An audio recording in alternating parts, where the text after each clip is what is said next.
Hey, it's Yearbook Guy, Nabil. So, in much of our lives, we've been told don't take shortcuts. Now, while that may be true in much of what we do, it isn't always in what we're doing here. So, when it comes to Yearbook, when it comes to working on a computer, sometimes shortcuts really are shortcuts and they will help you do something much more effectively, or at least in a very similar way, but perhaps much more quickly. What I've done here is I've collected over the number of years a number or pile of, let's say, great shortcuts. And some of them are ones that I use quite regularly.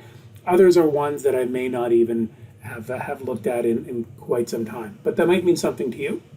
So shortcuts can be your friend, not always the road most traveled, but perhaps it should be one that we travel on a bunch.